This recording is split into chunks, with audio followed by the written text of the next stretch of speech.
The Spinoff Podcast Network. Are you making the most of your KiwiSaver investment? Generate is an award-winning KiwiSaver provider with a track record of strong long-term performance. Making a smart decision now could add tens of thousands of dollars by the time you reach retirement. Book a no-obligation chat with a Generate KiwiSaver advisor today at generatekiwisaver.co.nz/get-advice. A copy of the product disclosure statement is available at generatekiwisaver.co.nz. The issuer of the scheme is Generate Investment Management Limited, and of course, past performance does not guarantee future returns. I'm Toby Manhire, and this is Juggernaut, the story of the Fourth Labour Government, a podcast in 6 parts. Doesn't give my opponents much time to run up to an election, does it? This nation is at risk. What do you think you're up to now, you perverted little liar? I could smell the uranium on it as you lean towards it. There's a radical overhaul in the history of New Zealand's administration. Juggernaut, the story of the Fourth Labour Government, made with the support of New Zealand On Air. Listen now on the Spinoff or wherever you get your podcasts.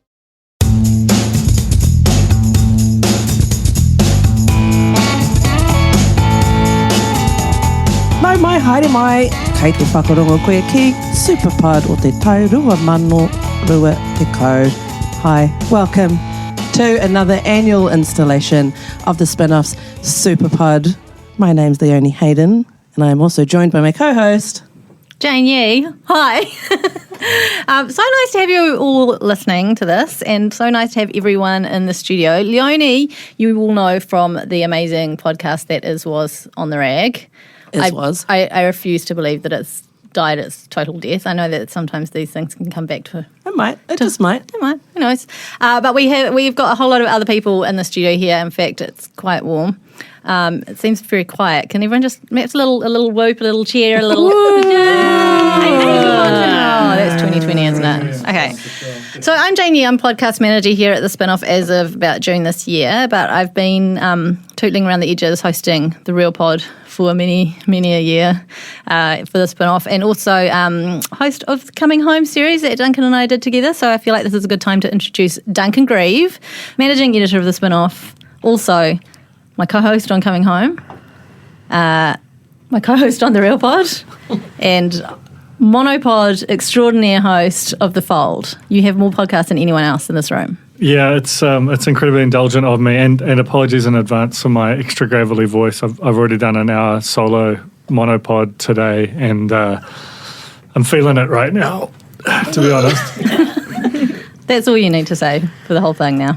Representing Gone By Lunchtime, Ben Thomas and Toby Manhire. Gone By Lunchtime has been a raging success this year. I'm very proud of what you guys have done. Welcome along to the Superpod 2020. Not just anyone can just talk off the top of their heads about politics to a disinterested audience for an hour every week to month. I'm sorry to say Annabelle Lee Mather, who is comfortably the most popular of the Gone By Lunchtime trio, isn't here today. So apologies for that. Yeah, we miss her. But we do have a podcast to carry on with, so we'll just keep going around the room. Leonie, we'd already spoken to. Alice Neville. Kia ora. And Simon Day from Dietary Requirements. Kia ora. Nice to have you guys here. Nice to be here. It's also Alice's birthday. Yay! So not only is this Superpod 2020, it's Alice Neville's Super birthday 2020. That's right. How's it going, Alice? Pretty good. Pretty good. She's about to Being get at work, loose. having a beer, Great. doing a pod. the big 4-0. Nah, fuck off. I'm 27. I'm not 27, but I'm not 40 either. Representing Papercuts, our lovely books podcast, is Louisa Cossa, and unfortunately we don't have Kiran and Jenna with us today, but we only have so many microphones anyway, so you're flying the good flag. Thank you for coming along. We also are missing Simon Pound, our very enthusiastic business guy who hosts Business is Boring but wasn't able to be with us here today. Other hosts we're missing? Sophie Gilmore we're missing. Alex Casey. Michelle Accord. Anyone else? Is Ben Thomas here? No, I haven't seen him. Heard from him, I'm afraid. Apparently it doesn't exist. Stop turning me down in the mix. Okay, I just wanted to quickly say thank you to all our various sponsors that we've had this year for our podcast. Kiwi Bank, Freedom Farms, Flick Electric, Callaghan Innovation, Vodafone, Nando's. Anyone else? Have I missed anyone? I think that's everyone. So let's get into it. Let's get into the lowlights, the highlights, the big events and the issues from 2020. The year that was just probably not much to say. Pretty unremarkable year, really. Quite a little year. Yeah. Duncan, we'll start with you. Sure. The low light was the collapse of Bauer, I think, in terms of just like a seismic event that hit the media industry. It came, I think it was early April, just as everyone was, there was no flaw on how bad this could get from both a sort of a health and a business perspective. And it was literally like a 9 a.m. on a Friday Zoom call that 250 odd people found out that they wouldn't have jobs anymore, that all these kind of historically important titles were just effectively vanished from the shelves. And that was just a super traumatic event that I think made everyone who worked there just hearts go out for them. But everyone else in the media was like, oh, maybe it's just weeks before that's us as well. So that was within our sector, I think, just an event like we'll never see. And in terms of the highlight, I'd kind of flip that on its head. I think weirdly, given that it's an industry already in peril that went through some really hard stuff, the number of green shoots that have come out of this industry, the whole thing rediscovered its purpose and was probably there was more media consumed in New Zealand than there has been in years. But things like Hanel Harris's Sis was probably my pick for local TV show of the year. Yeah. Discovery buying 3 was just a nuts thing for a station that looked like it was going to shut down a year ago. Here and Ensemble and Metro and North and South and School Road and all the stuff that came out of Bauer. And I just want to give a little shout out to David Farrier's Webworm, which throughout the year kind of broke these weird queasy scoops and showed how just a new idea and the Substack format could just very quickly develop a sort of a new product that with a big audience that did a lot of excellent work this year. Thanks, Dunk. Second monopod of the day. We'll move on to the Gone By Lunchtime team. You guys got separate entries for lowlights and highlights, or have you discussed prior? I'm sorry, what am I even thinking? No, we haven't spoken since the last word of the last podcast. That's probably fair to say. Yeah, Toby only talks to me when he's on the clock. Oh, when he's on the mic. Low light something to do with the virus. Oh, the great virus. Yeah. Some people would say it was the low light was the bottom dropping out of the economy, record GDP hit in the second quarter, rising unemployment to a level we haven't seen since for about 10 years or so. I would say the horrible and utter indignity of the National Party this year, just this sort of bizarre kind of cartoonish escapade, Are you talking highlight or low light now? This is low light. Was that episode of The Simpsons where like Bart's broken his leg and he's got a cast and he tries to move from house to house and and then he stands in a waste paper basket and by the time he gets there he's got like a hose tied around it and like a dog on a leash dragged behind. And that kind of felt like the National Party this year, like just sort of lurching from bizarre disaster to sort of self-made own goal to and just the limitless capacity for like sowing their own destruction in just completely new and interesting ways. And every time they sort of thought that they had kind of cauterized it, they got rid of Simon Bridges and they brought on Todd Muller, which turned out to be like an exciting adventure into the unknown. And then they got rid of Muller and they were like, and they were in the throes of the Hamish Walker, Michelle Bogue confidential patient detail leaks, and they thought they were out of the woods once that was sort of burned to a sort of sealed stump, and then the Andrew Falloon text sexting thing came up, and it just it was just incredible watching this party that had developed a reputation for discipline just implode. And I mean, in a way, it showed that, you know, all of us in 2020 were just like messy bitches who couldn't get our shit together. And that, you know, a formerly impervious sort of political party could, you know, was just the same as all of us. So it was very humanizing. Messy bitches who couldn't get our shit together would probably have been a better strapline for the billboards than strong team and all that stuff. Yeah. At least they would have been honest and relatable, you know. It's like that whole year had the Benny Hill theme running in the background. there were 2 days where I was like, and I think they might have even been 2 days in a row where I was woken up by producers going like, can you call into the show to talk about, you know, the resignation? And I feel like, what resignation? And then, like, yeah. There were also a whole lot of days that you can forget easily happened, like that incredible day in Parliament after the reshuffle where Nikki Kay, among other things, announced that Paul Goldsmith was, of course, Ngāti Porou.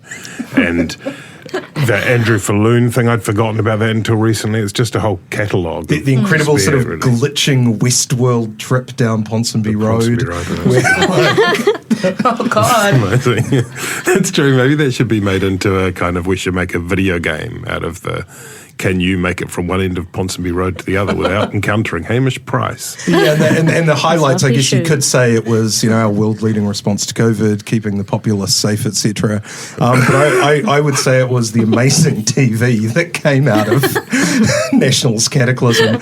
And I think Tova O'Brien really...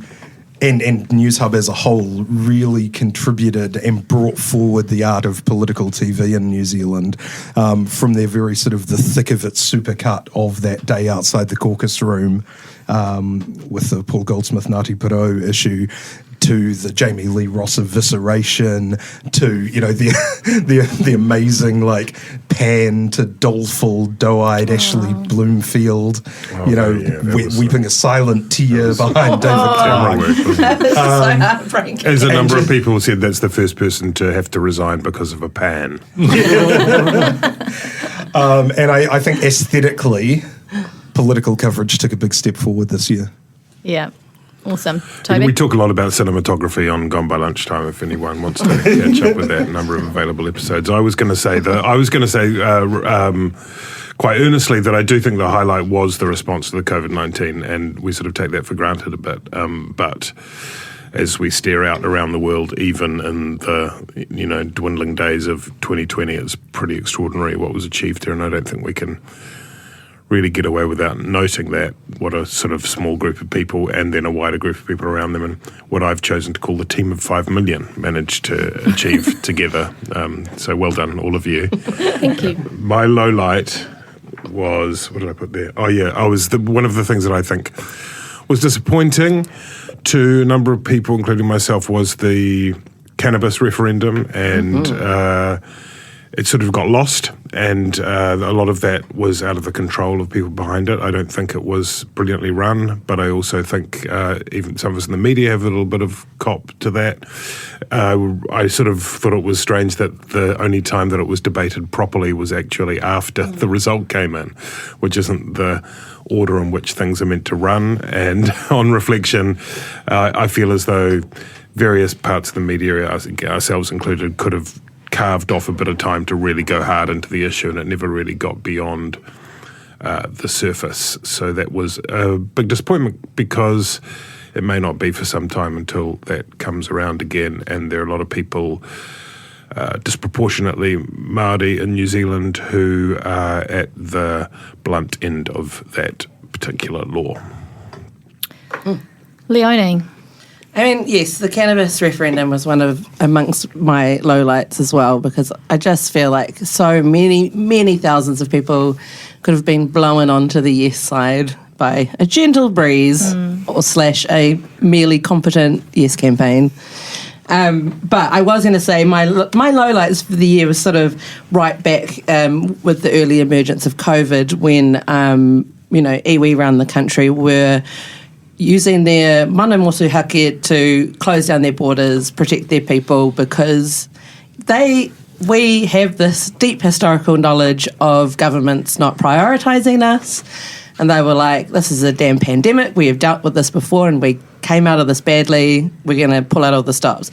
The low light is the public's reaction to that. And not just the public, but, you know, people in leadership roles who should know better, who may or may not also be Māori, aka Winston and David Seymour.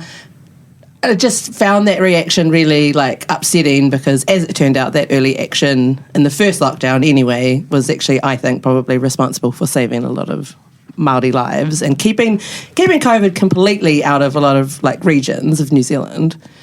And then, of course, the highlight was, I guess, like what I just said is, you know, that display of mana motuhake, and I guess people trust it, and it's the checkpoints as well. People like reacting to the checkpoints, but the fact that heaps of people did those is like super cool to me because I feel like 5, 10, 20 years ago they would have just been shut down by police and they would never even had the chance to bring that to their area and to their people in that protective way. So I thought that was really cool. And then I also thought one of my, it's both a highlight and a low light, was just over the Black Lives Matter uprising. I just, obviously, the people who put all of their time and their effort into bringing that movement to life in New Zealand. It's not easy when the issues are sort of based in the US and they're to do with police violence and black culture. But it's so important to show our solidarity over here. But we're fucking far away. But we're also a culture, Māori and Pasifika people benefit from black culture.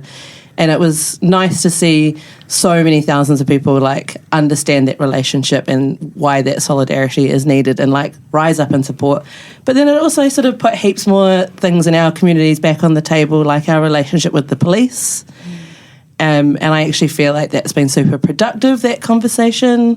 I think people are a lot more emboldened to speak out against the police force as a system rather than as individuals, because we all know that there are some nice police.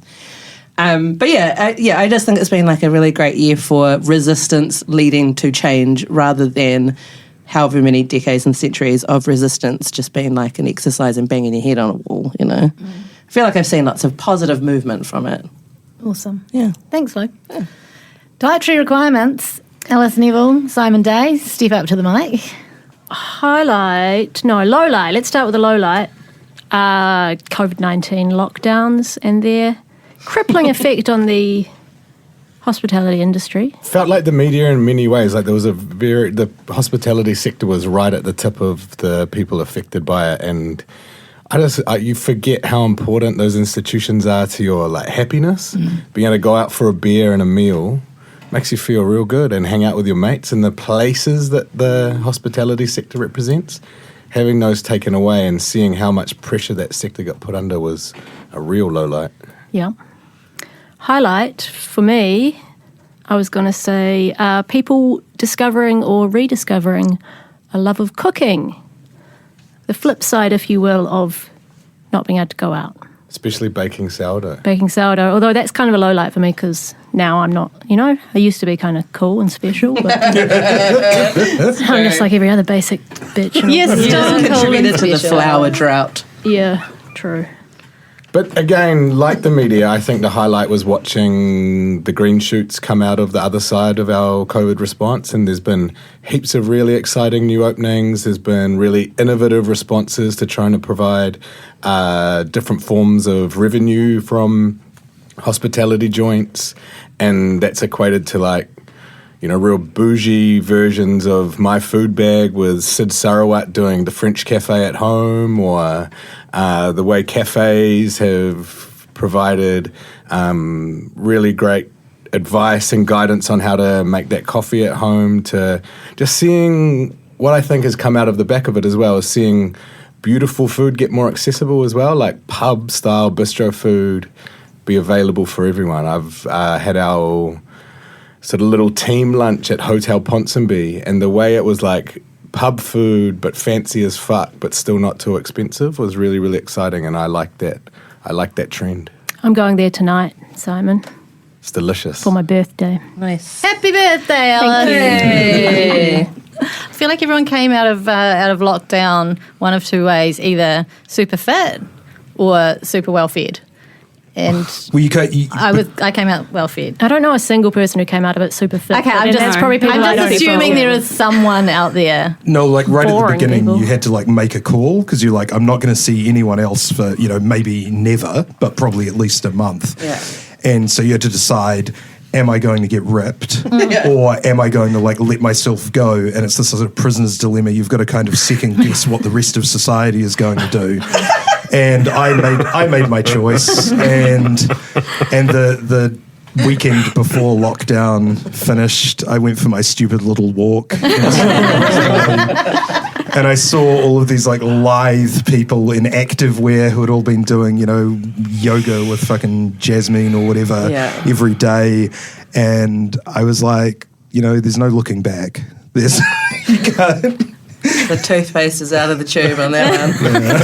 See, I did both. I had my 20 kg kettlebell that I was swinging around like crazy, but I was also eating maybe 9 to 12 times a day. The 20 kg kettlebell. How is that different to you outside lockdown? I was sending 5 emails and rewarding myself with a trip to the fridge. Like I was like, yeah, I'm doing good. And then I'd go and have I'd cook a meal. I feel like this is normal, like Toby said, this is sort of normal Simon though, right? I think that would be if I worked from home all the time. Right. But since Duncan banned me from cooking in the office after the last fire brigade showed up, I can't do that anymore. That's such a shame. Simon also had twins this year, which last quite year. hard. I was going to desperately try really hard not to talk about them because people will Boxing hear Day about last it and year. get emails with the photos in it, and even Catherine McGregor's Secret Santa was a framed photo of them. That was incredible. Just to be very clear about this, Simon Day gave the person that he received as his secret Santee a picture of his own children. I mean, every Friday we get pictures of those kids in our inbox when Simon's out of office. An incredible move. They are There was a cute kids. play on that gag, but Catherine was really touched by it. So What she said. Narrator, she's a she godmother wasn't.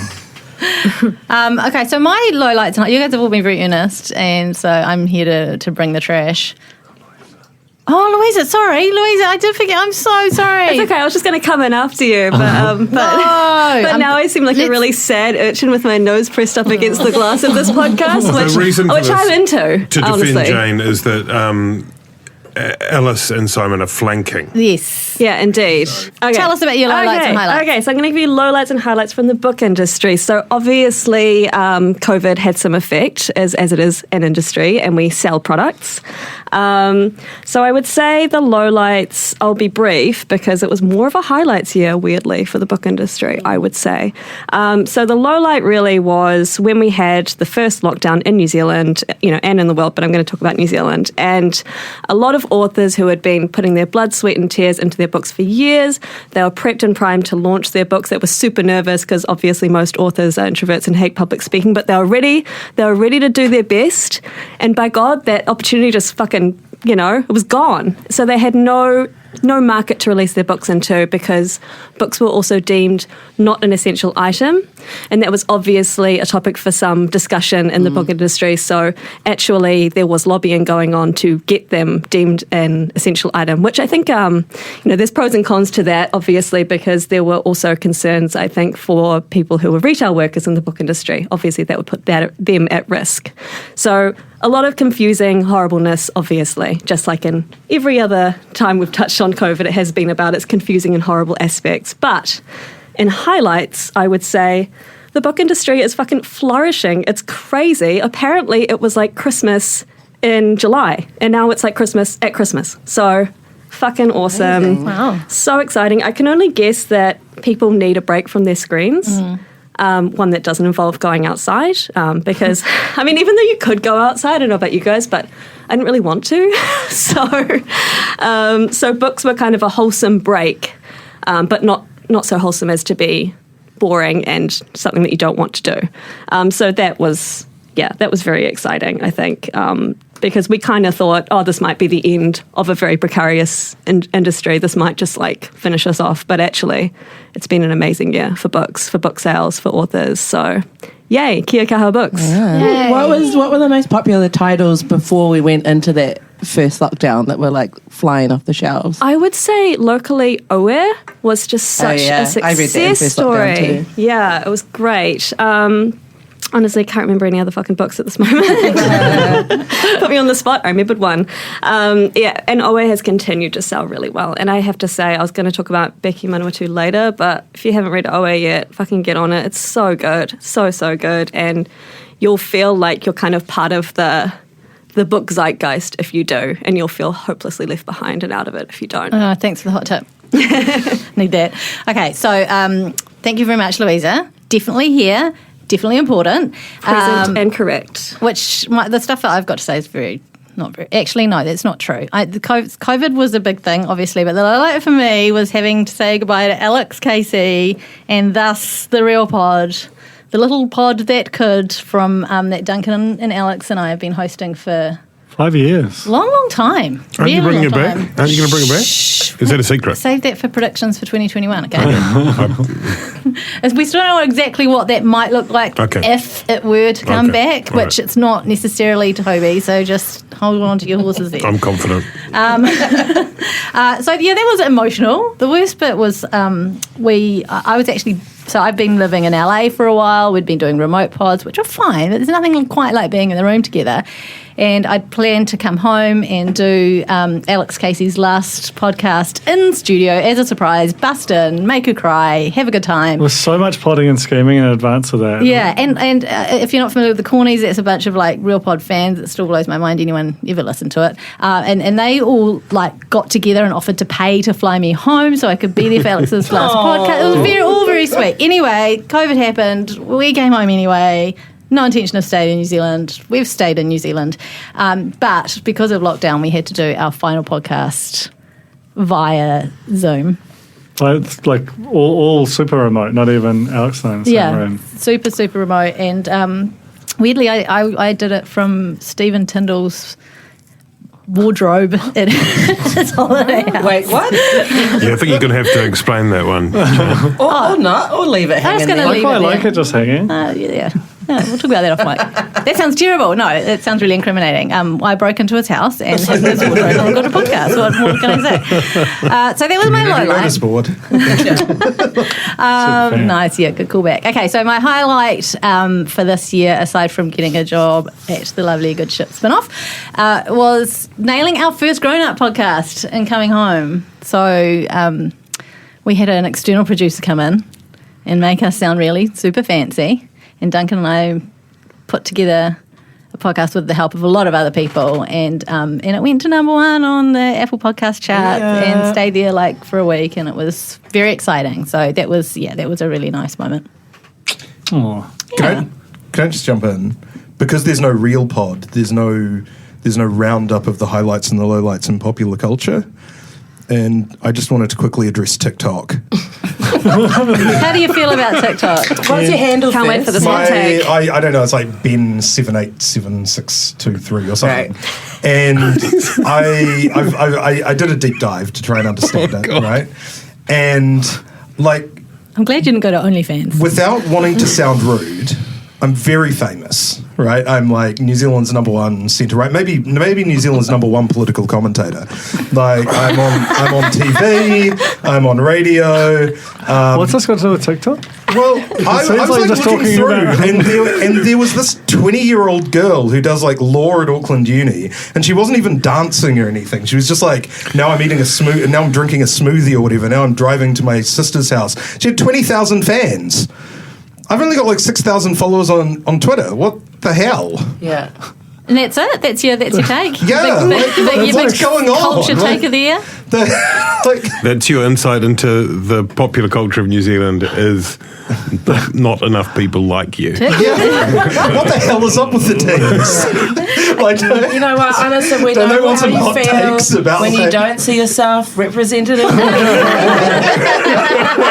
So we get it. It's a huge failure for the team of 5 million not to acknowledge Ben Thomas correctly. I'll tell you who else is not represented in the media enough. And before we get into our heroes and villains, I would like Tina Tiller to get on the microphone, please. She's on her second Hi, everybody. Tina has been, for years and years, quietly sitting behind the production desk as we have all chatted into the microphones and got all the glory that comes with being a spin-off podcaster. And she's just sat there and listened to all the rubbish and then edited all the rubbish and pressed the buttons and made everyone sound good.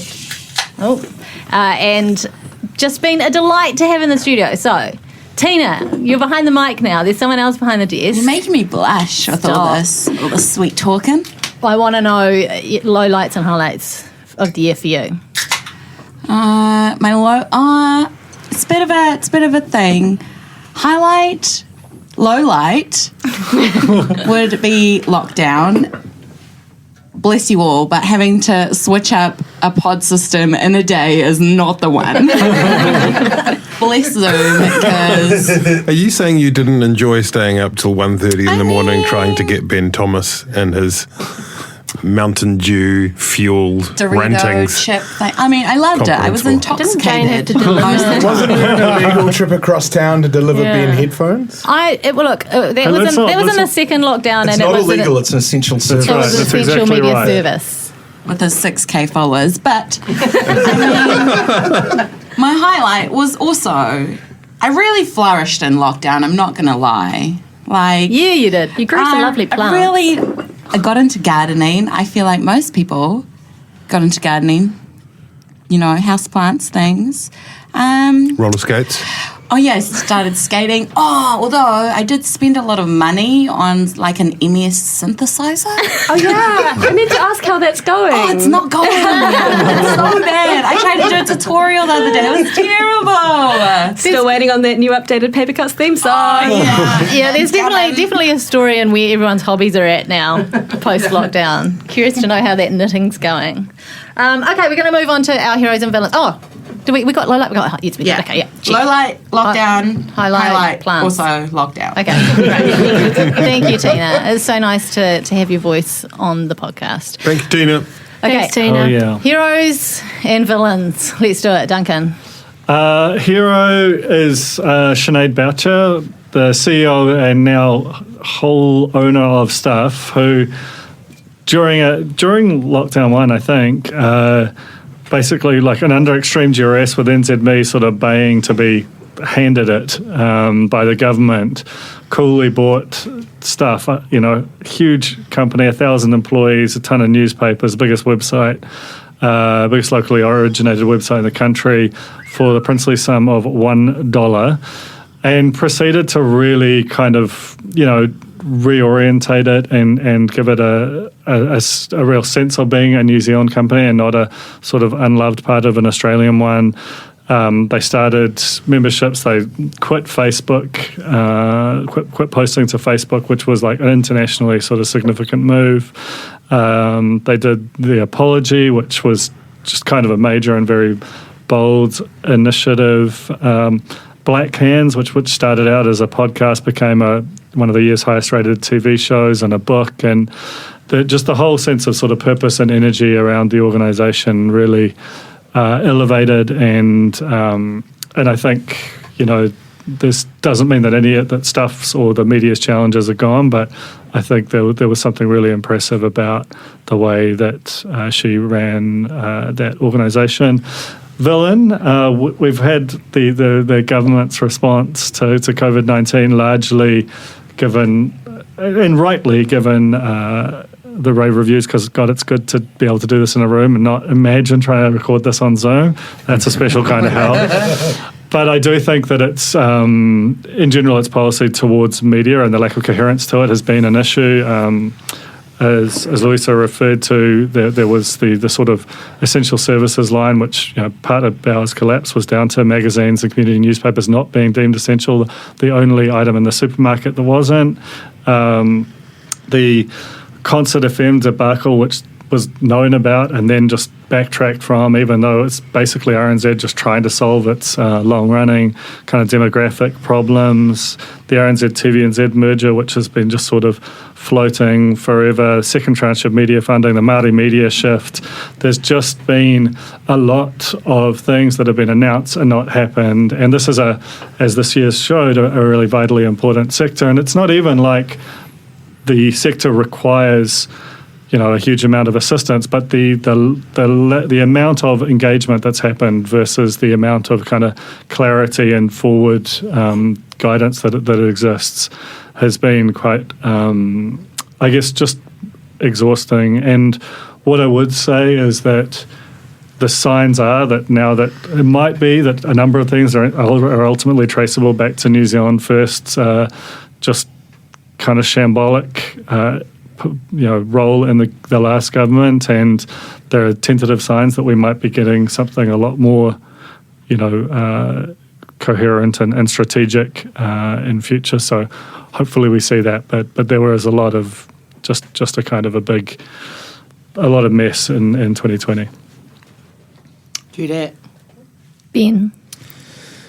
As I think we covered earlier, in politics, the two really triumphant events were the COVID response at a health, and a policy and a public level, and also Labour just wiping the floor with everyone else in their sort of glorious re-election.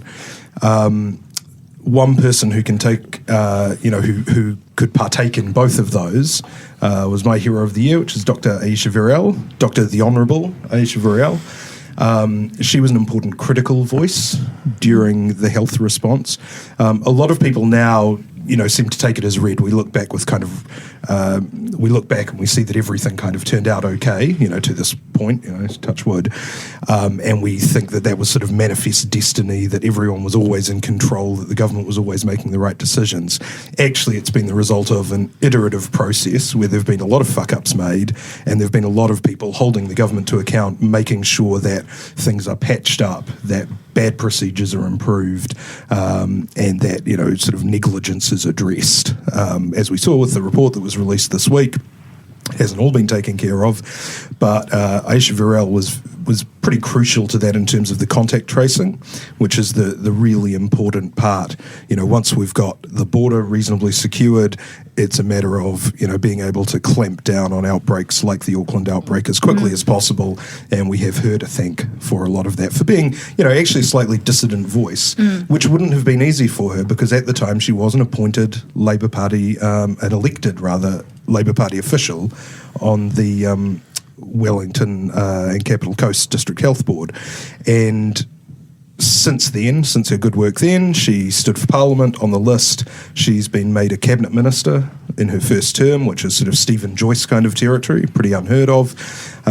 So she's managed to sort of, she's managed to be the big winner in both of those areas. You missed out an important part of that timeline, which was after the report and before her standing for Labour, Ben Thomas called repeatedly, vociferously on the Gone By Lunchtime podcast for her to be hustled into Parliament and made a Minister of the Crown. Oh. Is that not the case? Yeah. Well done, Ben. Yeah. Well done. I mean, this is what all these TikTok teens are missing out on. they're seeing somebody do the WAP dance for the 8,000th time. The WAP They're missing out on important Have you tried political intelligence like this. Exactly. Have you tried delivering your message via through WAP dance? dance? Maybe wearing a thotty outfit. I don't know. Yeah. Something to think about. I saw Aisha Virel recently, and all of the interest from Ben Thomas had her concerned that he may be plotting to kidnap her. That's heavy. Shit. That's dark. Toby, now's a good time to talk about your heroes. My heroes are people for the Spinoff Honours Board.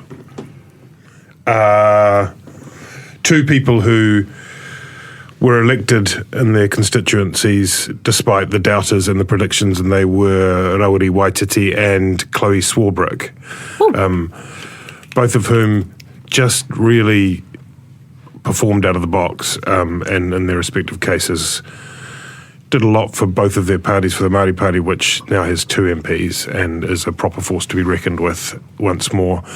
In the case of the Greens, Chloe Swarbrick just did something mind-blowing and historic by winning Auckland Central, despite all the effort that went behind the Labour candidate Helen White, and a lot of people didn't think that could happen, and so that was in an election campaign that was not full of excitement, it's fair to say. Those two really swam against the tide, and well done them.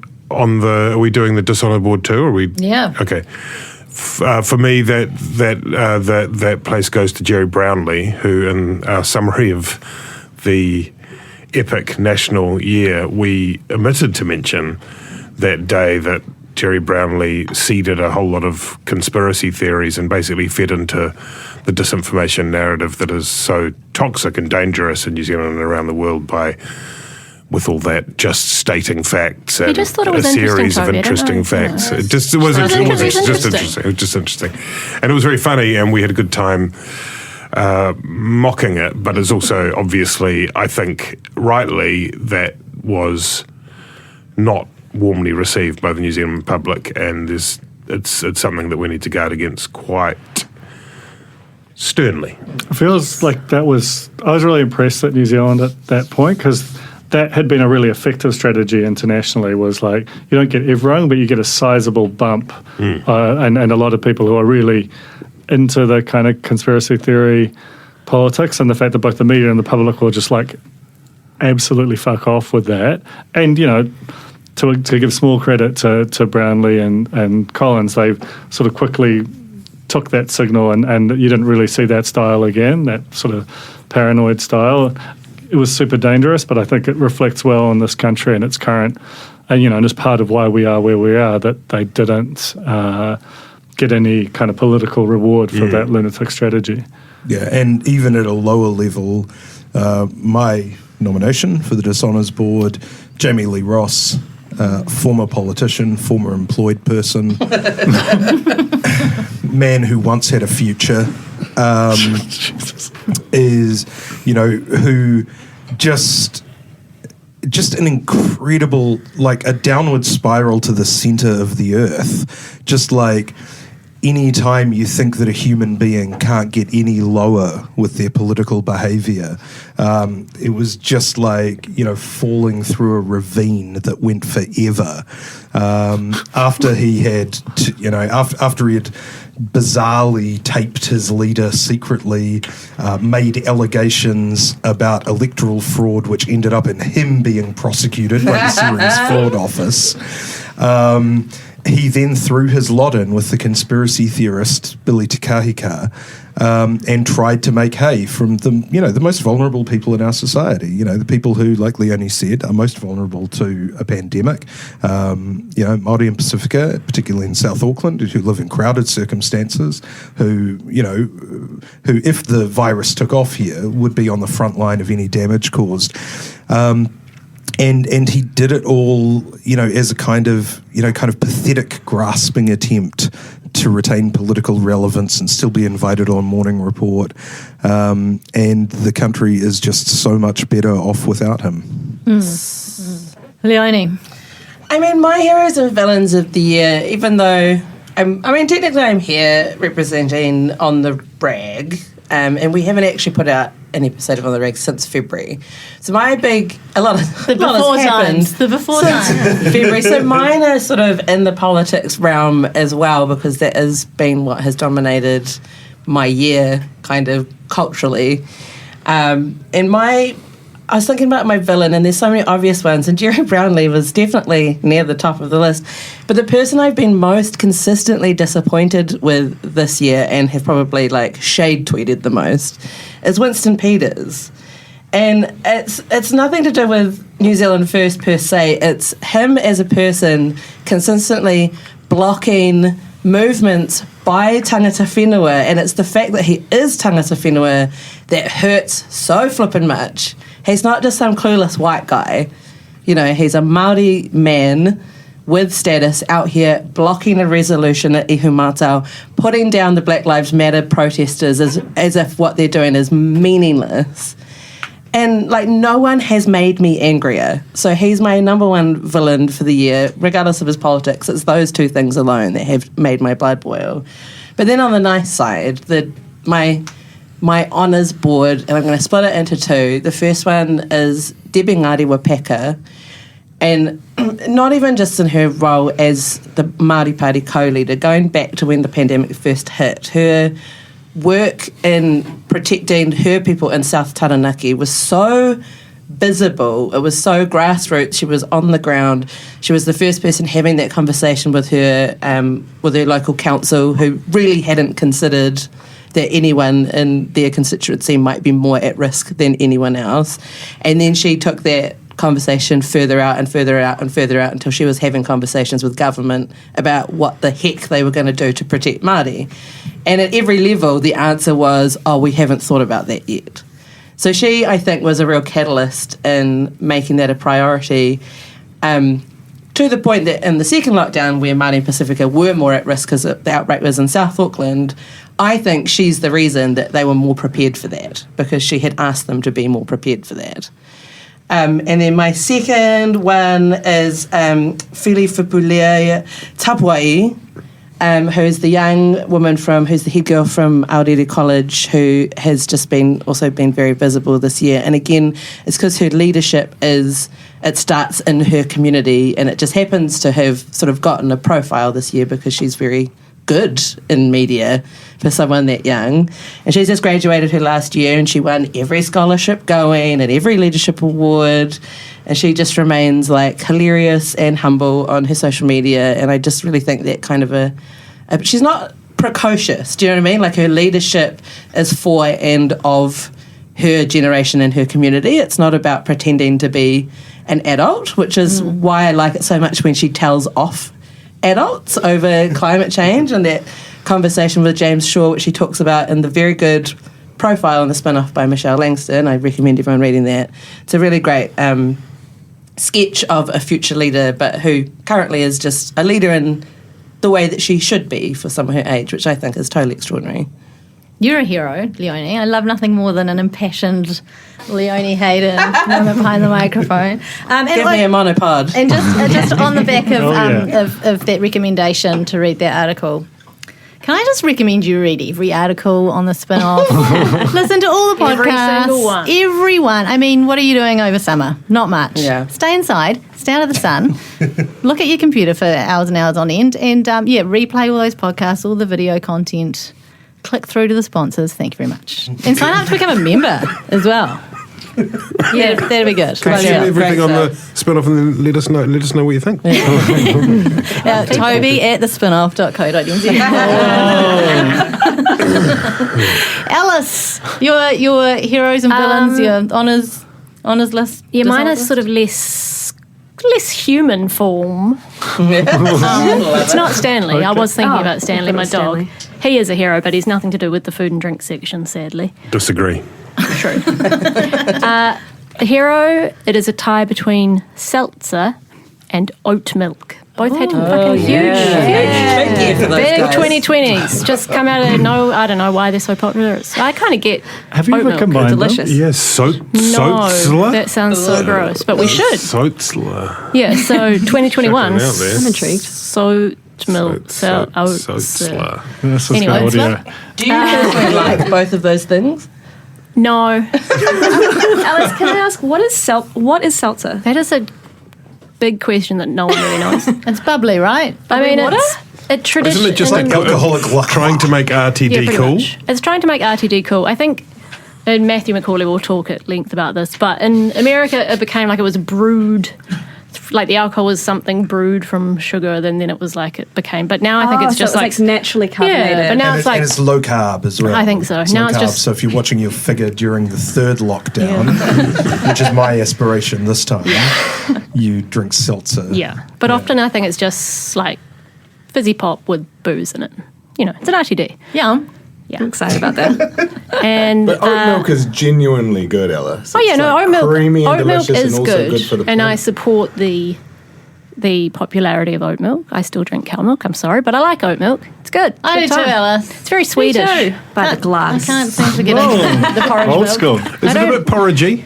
Because it sounds porridgey. It is a bit porridgey. Did you not read our extensive taste test? Didn't read a word of it. So, there was some references You can to do that over porridge. summer, too.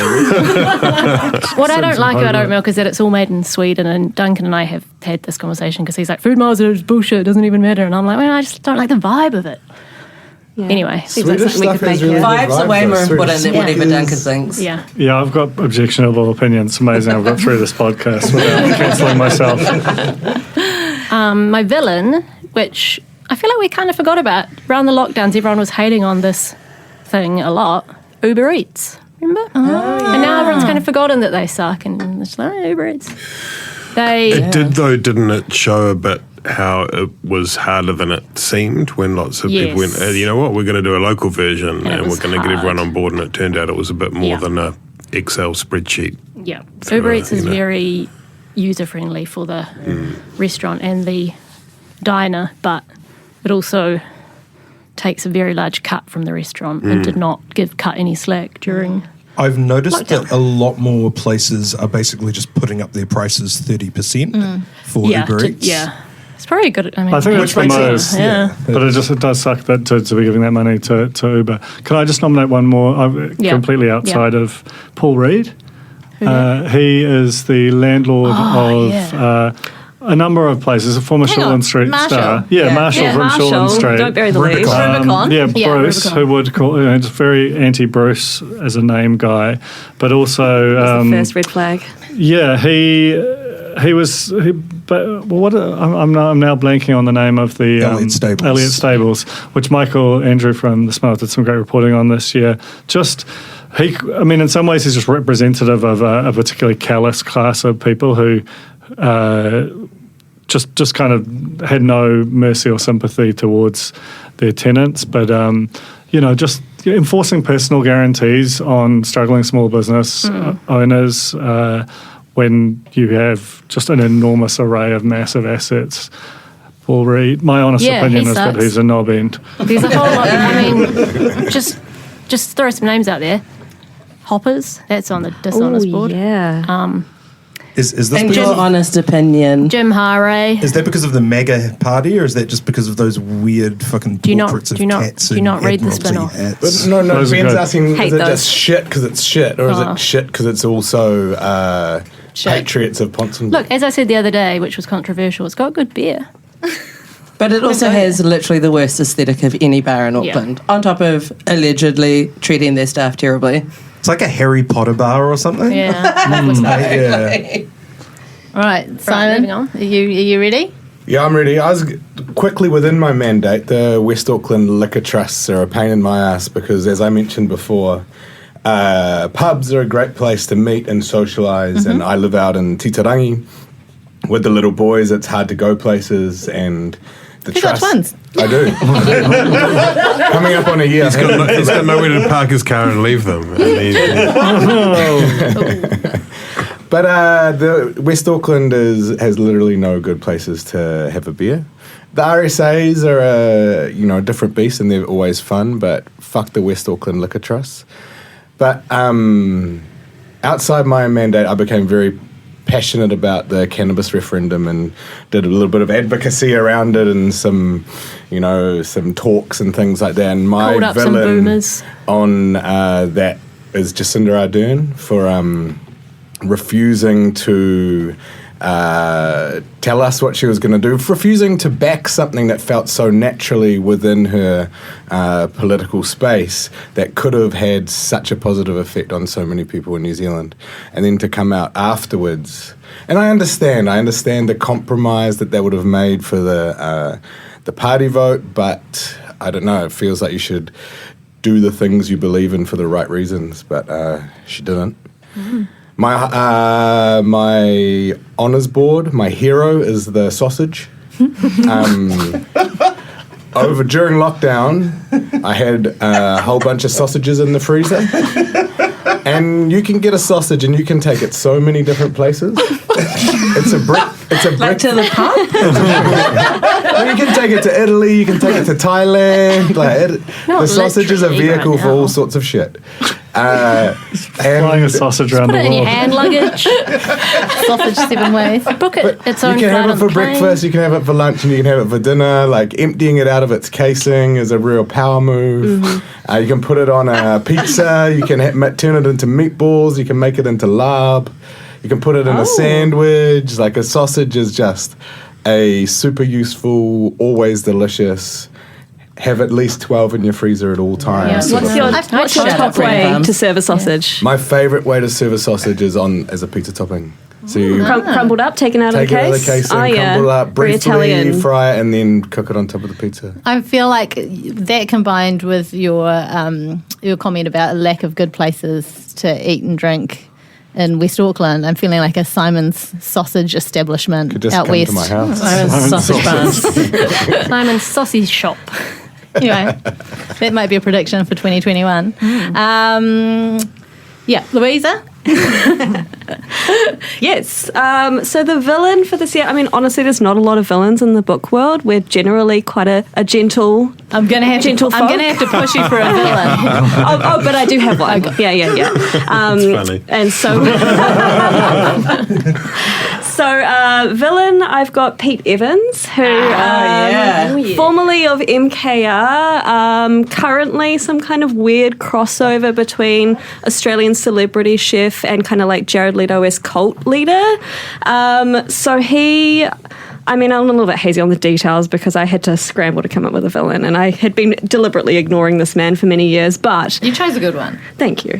He posted a symbol used by neo-Nazis on his Facebook page, and so he is the villain. He's become increasingly disgusting and has generally been dispensing some very, very dubious health and nutrition advice. So, in many ways, a villain. The heroes are the bookstores that have banned his books from their shelves. So that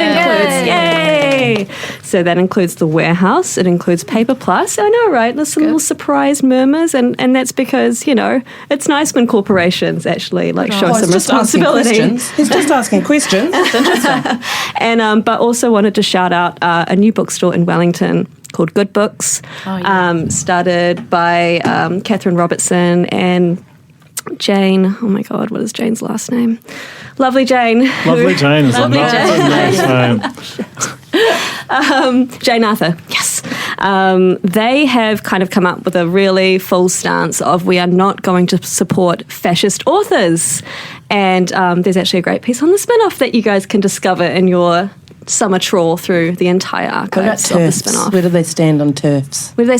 I'm pretty... that would be tricky because, there's a really well-known TERF called J.K. Rowling, and I'm not sure, I think they did. I think that's what that piece says. That they are not stopping. That's a real loss in revenue. That is a strong stance. So those are my heroes and villains. Thanks, Louisa. I think it's really interesting to see the way that Pete Evans has gone from quite hot to looks like so shit. Oh yeah, I got to have a picture of him here. Inside of a sausage in a lot of ways. The red face and the blue eyes. I mean, we're all quite red at this moment, but that's because we're in a really hot room. But yeah, he looks terrifying. Yeah, and he is. Are they married? Married to Nikki Watson, Nikki Robinson, whatever her name is. I feel like we need to talk more about that. Not right now, but no, not now. That's a whole other podcast. There used to be the real pod for that stuff. Yeah, there did used to be the real pod for that. She's really only got eyes for her horse. If you follow her on Instagram, she's not really married to Pete Evans. She's married to her horse. Okay. I don't know what to say to that. I got nothing. My hero is an unlikely hero. Amog from The Bachelorette. If you've cast your mind back to it. Really unlikely. Hero. Very unlikely hero. I'm surprised on a couple of levels. We had this conversation last week. It was so difficult to believe that The Bachelorette was this year. Yeah, but it was. And Amog, Aaron, who was vying for Lucina's heart, was my hero because he was such good television. He sang on the telly. He told her he'd already figured out what their reception first dance was going to be. This is on their their second date or something. Then he sang the song. He told her he was falling in love with her on the second date, and then he did fall in love with her, and then he got heartbroken, and it was all extremely humiliating. And I'd feel bad for him, except for that he's a bit of a dick. So I don't really feel that bad for him. And it was great television, and I loved it. And thank you, Amog. That scene of him walking off down the beach in his loafers. I know. It's tragic. Heartbreaking. I feel like the Bachelor/Bachelorette franchise really that's the real gender gap in New Zealand. Because remember how, was it Hot Mike? Just, as soon as Lucina didn't sort of pledge herself heart and soul to him, he was like, I'm out. I'm walking off. I'm not doing the series anymore. And I think there were about 2 or 3 desertions from the show. Whereas, during the shit, what was the guy's name? With the Jordan series of The Bachelor, they all stayed the whole way through. They didn't want to. No, they didn't want to, but they still like kept in there the whole time. Going like, yeah, I'd really love Jordan to choose me. And it's sort of, and like that just really shows up a disparity. I think that just sums up the life of the woman. Mm-hmm. It's Ben Thomas 1862275 on TikTok. Okay, and my villain, Simone Anderson. For some stuff that I'm not going to say because I don't want her to take me to court, but also for passing off frozen grapes in a recipe book that people have to pay actual money for. It's not a recipe. I like it. I love I hate Simone. No, that's fine, but you don't need to buy a recipe book to be told how to put grapes. There's a 2-page spread on how to put grapes in a freezer. Yeah, but I don't know if I'd know about it otherwise. Oh my gosh. You can serve frozen grapes as a dessert when you have people over. Did you not know about frozen? Even if you, would you buy the book? For that? No, but because there's of the also a book, lot I of know about platter it. making in there. There's a lot of platter making. There's a lot also assembling. Making is a big. Yeah. Isn't It's it great, generous. really, when you think of it a bit like a fruit sausage? It's got the cake. Fruit sausage sounds awesome. Well, though. there's the dessert menu. Your fruit We're sausage. serving fruit sausages for dessert. Tina, do you have any heroes and villains you want to mention? I have one hero.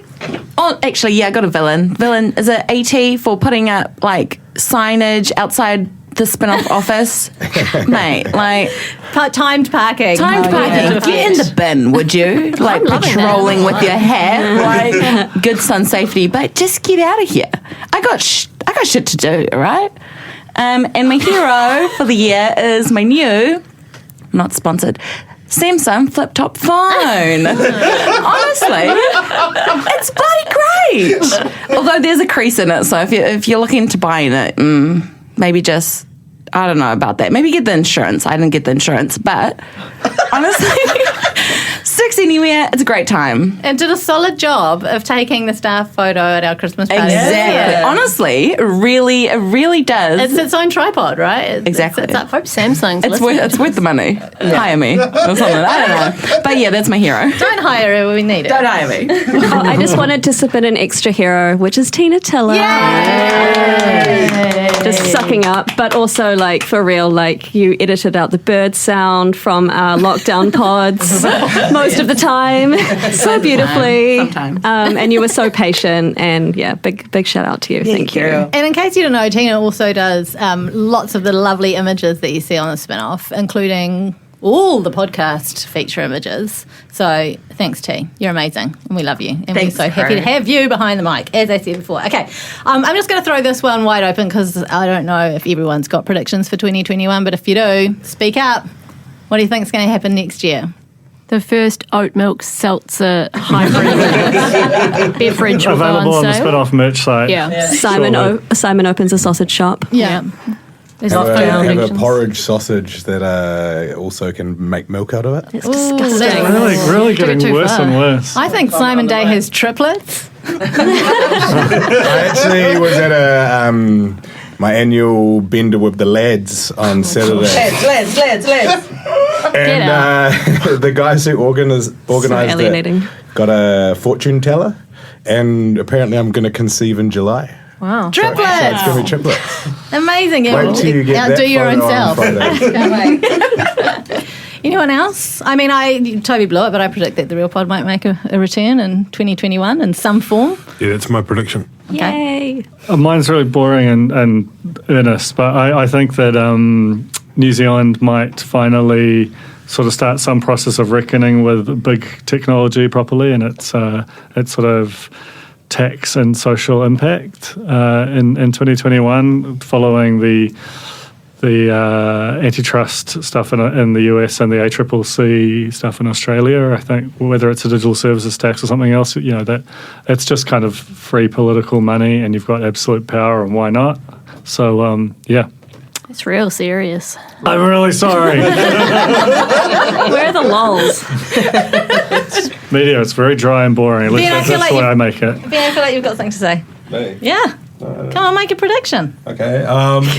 I think that our beloved ginormous majority government Labour will find that it's hard being number one, and that it'll be tough fending off attacks from the left with the Greens, from Te Ao Māori, from the Māori Party, from the centre-right, and from wherever ACT are coming from. So, yeah, I think that it could be a torrid year ahead for them. We're going to excerpt that in the promos for this podcast as, quote, "It's hard being number one, Ben Thomas." Anyone else want to throw something in there? My prediction was going to be that the Māori Party is going to fuck shit up for this government next year, in a good way, which I'm quite looking forward to. Unless there's a big clash in caucus. I feel like it's a big, bold call to make predictions for 2021, and I'd prefer to keep my hindsight on 2020. Love it. I think we're going to see the New Zealand cricket team go to the final of the World Test Championship, and you're going to see the Offspin podcast resurrected. Very excited to have Alex Bray back in the room and get some mad sponsorship money. Let's have a meeting. 5-day sleepless podcasts. Again. It turned out that the Cricket World Cup was this really great training for having children. Staying up all night and then going to work. Yeah. True. And weeping uncontrollably at unforeseen events. Long periods of tedium punctuated by something exciting happening, like a giant shit. And on that note, my final prediction is that on this exact day next year, it will also be Alice Neville's birthday again. Happy birthday, Alice! And that's it. Hey, thank you all so much for listening. I want to just quickly say a few thanks. Thanks to everyone who's come along here to share today. Thank you to Jonathan for recording us. This is his debut. Thank you, Jonathan. We're so excited to have Jonathan join the Spinoff podcasting team, and we're all going to sound way better than we have done in the past in 2021. Another prediction. Thank you, Tina. Thank you to all our sponsors: KiwiBank, Freedom Farms, Flick Electric, Callaghan Innovation, Vodafone, and Nando's. Thank you to Alice Webb-Liddell, who's also helped out behind the desk there.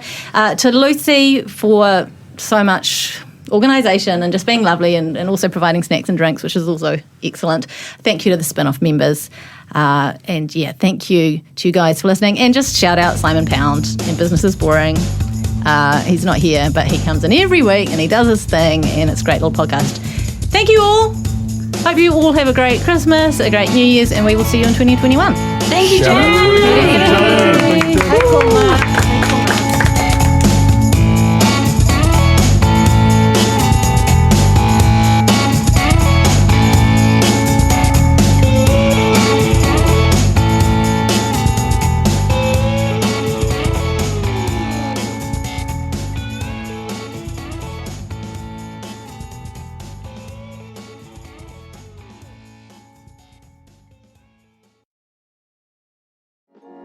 Kia ora, I'm Alex Casey, Senior Writer at The Spinoff. We wouldn't exist without the ongoing support of our generous members. If you're able to, you can make a donation at thespinoff.co.nz/donate. Kia ora, I'm Duncan Grieve, founder of The Spinoff. You can help us keep all of The Spinoff's award-winning journalism free for everybody by becoming a member today at thespinoff.co.nz/donate. The Spinoff Podcast Network.